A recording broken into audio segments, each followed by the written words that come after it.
The sixth and final season of The Crown introduced two new actors to portray Prince William during his teen and young adult years. Rufus Campa, who starred in Part 1, and Ed McVey in Part 2, replaced Senan West, who appeared as William in Season 5 alongside his real father, Dominic West, who stars as Prince Charles in the Netflix series. In Wilsmania, Episode 5 of Part 2 of The Crown, which is now streaming, Prince Charles finds himself the target of his older son's grief in the aftermath of Princess Diana's, Elizabeth Debicki, death. The episode picks up after the first 4 episodes, which were released in November, brought viewers up to the week following Diana and Dodi Fayed's, Khaled Abdallah, untimely deaths. The second half of the season, which consists of 6 episodes, opens with a spotlight on Charles and his grieving sons. Prince Harry is played by Luther Fortier. And having to work through those emotionally charged scenes as a father himself was difficult, West tells The Hollywood Reporter. I've got 2 boys who are a bit younger than William was then, and it was profound to think. What would it be like if my son accused me of being responsible for the death of his mother? He says in the conversation below. How would that feel, and how would you respond in a paternal way?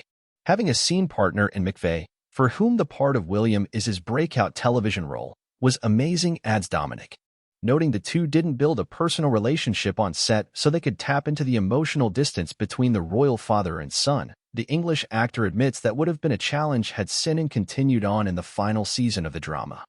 As he breaks down the father-son relationship and shares his view on the judgment that was passed on Charles in the aftermath of Diana's death, I think perhaps now that we've had 25 years of retrospective to look back on, we might judge that. I certainly have judged that as being a bit harsh on him. It was interesting to read you say that you love crying in the Crown production notes released from Netflix. Was there any trepidation, then, coming into this final season knowing how emotional it would be? Oh, yeah, lots. I didn't realize I'd said I love crying. I used to hate it. I used to dread it. And I certainly dreaded it on this. Peter Morgan, creator, had Prince Charles howling with grief in the Scottish mountains and in the hospital in Paris. And I thought, really? I can't imagine any royal howling or being that emotional, even though I think Charles is very emotional. So I was very worried about those scenes because they can very easily look ridiculous and you suddenly think, that's not how he'd be. One of the more stirring scenes was when Princess Diana visits Prince Charles on his return flight from identifying her body. Elizabeth Debicki said you didn't rehearse that conversation ahead of time. What was it like creating that interaction in the moment? When you do a very emotional scene like that, it can be tricky. Because you often have to wait for the other actor, and then the camera turns around on you. Or they do a long shot and then a close-up, so you have to pace yourself. Because Christian Schwacho, who's a very good director, had a camera on each of us at the same time, and in close-up, we only did a take or 2. I don't really like rehearsing. I don't know about Elizabeth, but we decided not to for that same reason.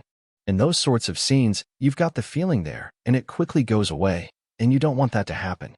Episode 5, which explores an interesting chapter of Prince Charles and William's father-son relationship after Princess Diana's death, is one of EP Suzanne Mackey's favorites. How did you feel about that episode? I haven't seen it yet, but I've got 2 boys who are a bit younger than William was then, and it was profound to think, what would it be like if my son accused me of being responsible for the death of his mother? How would that feel, and how would you respond in a paternal way? How would you respond with unconditional love, and the guilt, and what you feel? Peter Morgan is so good at mining what's really deep and profound. And in a way, that scene was a sort of a justification against the accusations that Charles had, probably not only from his sons, but from the public generally, that he was in some way responsible. So I loved doing that scene. It was a great sort of cathartic scene as well as quite a challenge.